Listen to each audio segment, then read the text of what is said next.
שלום, במצגת הזאת אנסה ללמד אתכם כיצד לקרוא את הניקוד.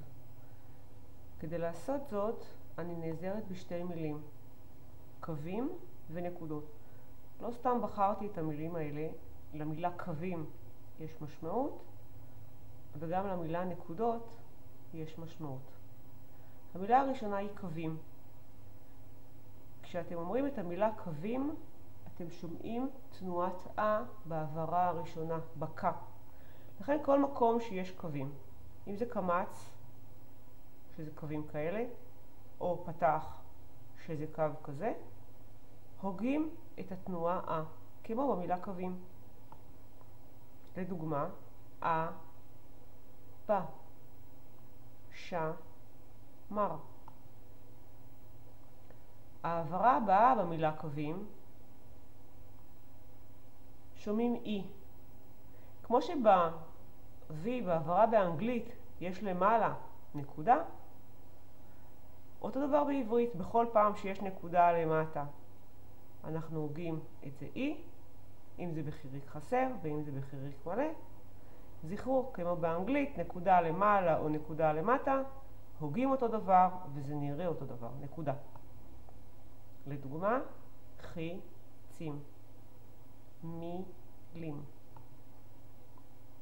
נעבור למילה הבאה, נקודות. גם פה למילה עצמה נקודות יש משמעות. בכל פעם שאתם שומעים נקודות, כמו בהתחלה, בתחילת העברה אתם הוגים את זה לכן כשיש נקודות כאלה שקוראים להן סגול, הוגים את זה וכשיש נקודות כאלה שקוראים לתנועה צירה, הוגים וכך גם בנקודות האלה שקוראים אותן פה לפעמים בשוואה יש לפעמים הגייה קצת אחרת, יותר קצרה, אבל ברגע שתדעו שזה כשתראו את המילה כבר תדעו כיצד לקרוא אותה. לדוגמה, ספר, ילד. העברה הבאה במילה נקודות היא קו. כאן מציעה לכם להיעזר בכדור בבטן. כשנותנים לכם מכה בבטן אתם עושים אותו דבר קו.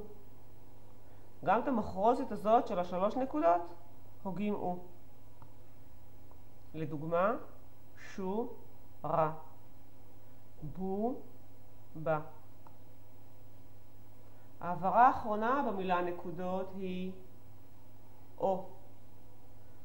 כאן ניתן להיעזר בכדור בראש, בכל פעם שיש כדור בראש שומעים או.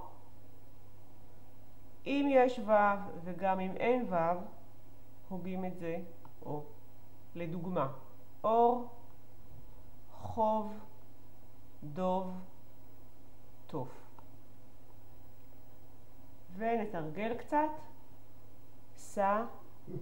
פר, סו, פר, פר, ספר, גידל, גדל, גדול, דגול. לשלוש תנועות לא התייחסתי. התנועה הזאת שנקראת חטף פתח והוגים אותה גם התנועה הזאת שנקראת חטף סגול והוגים אותה גם עם הנקודות. זאת תנועה שונה, יש בה גם נקודות, גם קווים, ובכלל הוגים אותה או. זאת אומרת לא ולא עד כאן להפעם, שתהיה לכם קריאה מהנה. אביטל.